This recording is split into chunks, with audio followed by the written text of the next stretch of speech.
Hello everyone, Master Ken Blumrich here.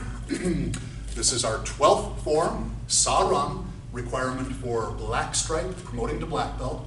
This is the third video of Sa-Rung in a series of 3. Our first video was just general footwork. The second video was broad movements of the form. This video is refinement and fine-tuning. This is intended to get your form up to, a 7, 8, maybe even a 9 on that 10-point scale. Sa-Rung. First, I want to talk about the chunbi position because this is one of the things that people have a hard time with. There are 3 chunbis in this form. There is our starting position, a middle or transitional chunbi on number 13, and then a final chunbi position at the end. The first and last are the same. They are left hand on the outside, right hand on the inside. When we have the transitional chunbi in the middle of the form, it switches just to keep you on your toes. Right hand over left hand. All right? So chunbi position, left over right, knife hands. It's like you're clasping someone to you in a hug. The meaning of the form is love, Sa-Rung, love. All right, first move, I'm going to step forward with that inside forearm block. It's at an angle, aya. This is very similar feeling for a lot of people to kaki yi-chun, particularly since the next move is a turning punch, which is also similar to kaki yi-chun. Remember, the kaki yi-chun, inside forearm block, parry down, punch. There's 3 moves in the sequence. Sa-Rung, the form that we're doing now, is just 2 moves. Pay close attention to that because your muscle memory is going to want to goof you up and you're going to want to put in that additional move. So remember it is aya, 1, 2, not aya, not there. All right? 1, 2. When I step forward along the line for number 3, the term is panjian in Korean, sanshin in Japanese. It is an isometric muscle tensing exercise where you are using opposing muscle groups against each other in order to increase the tension in the movement. So the way that that looks is here. As you do this, you should be exhaling with your tongue pressed against the roof of your mouth. So there's actually a little bit of audible and if you're doing it correctly, there should be some slight quiver to your muscle. It should be physically demanding, right? So 3. It's worth noting that there is no chamber on this. There's no Xing chamber on this. It's just from 2. As I step forward, I'm going to do this at a slight angle. As I step forward, I just bring my hand over to the side of my head and then bring it out into position, not here. 1, aya, 2, 3. 4, snap that next punch. As soon as you finish 3, as soon as that locks into place, that's your cue for number 4. 5 is our rear leg side thrust kick, low section, and then you turn directly into your tornado kick here. So think about kicking for the leg, they step back, you chase them down with your tornado kick. Right? So 5, 6. Okay, my right knee drives up to get my height, the left foot comes around in that outside to inside crescent. 7, downward back fist. A lot of people goof this up and either change it into a hammer fist or an outward back fist. Downward. Okay. We've already talked about the footwork for number 8. Let's talk about the timing here. I am going to pivot, chamber, step out, and strike. Right? So from here to there. Tie together the pivot and the chamber, and then as you step out with your right foot, outward knife hand strike. Outside to inside crescent, remember to turn over your hand first. Think about, you went to strike, they faded, they're coming back. So you missed on that knife hand strike, now you catch the side of their head. Outside to inside, ran forward in that straddle stance, and immediately follow with your augmented elbow strike. Okay? Left augmented elbow strike.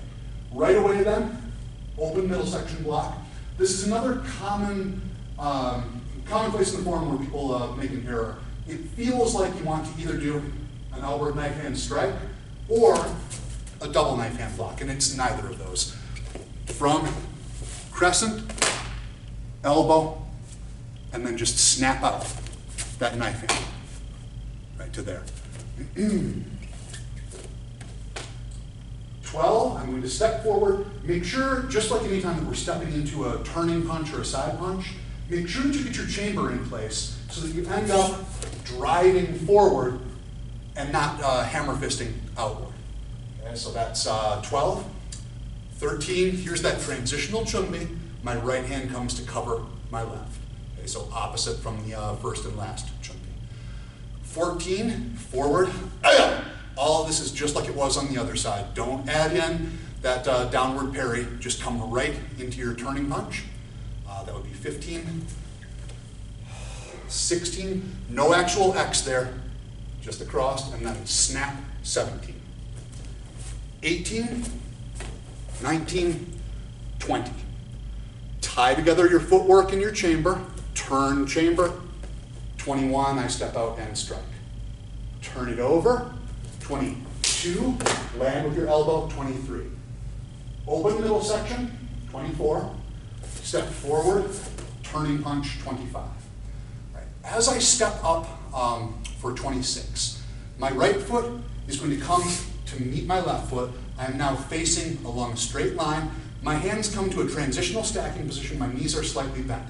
I now step out with my left foot, I'm going to rock back, and think about doing a high tension push away. Push. And I believe I've lost my count. All right, from right here, guard comes up, front snap kick, land forward, double inward knife hand to the neck. When you do this, front snap, double inward knife hand to the neck, not out here. Everyone wants to go real wide on this. Make sure that you're actually striking a viable target. There's a bunch of different ways to do the next move.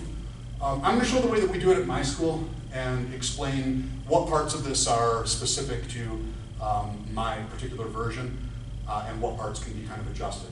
From here, I'm going to move my right foot over slightly. I'm going to start my turn. As I start my turn, I'm going to bring my left hand around in a clearing position. Like I'm moving the guard of someone who's behind me out of the way. So I'm just starting to move their hands. As I turn and sync up on my right front or left front stance, that's when I'm going to drive forward. So the way that that looks, here's a double inward knife. I'm going to step, clear, pivot, strike. Okay? Now that turn and clear, that's stylistic. It's the way that we do it at ACAP Athens. That's not mandatory. I know that some of our other practitioners will just do a turn, chamber to the hip, drive right out. Perfectly fine. I feel like it's more comfortable to do that slight clear. All right, people tend to get goofed up on the footwork on these press the rock blocks. I'm going to step up with my right foot and then step out again with my right foot. And that's confusing because on the other side, I stepped up with my right and then out with my left. On this side, up with the right, out with the right. The way that I remember is after you've stepped to your closed position, it's always the leg that's closest to the rear side of the room that moves back up. Right? So from here, step up, step out, and push. And there's some tension on that. And then the rest of the form is just like what we did on the opposite side. My guard comes up, front snap kick, double inward knife, making sure that I'm not spread out too far. My left foot moves in slightly. My right hand begins a clear. My right foot steps around, and then I pivot with my four-knuckle strike to the throat. My left foot returns. Left hand comes over right.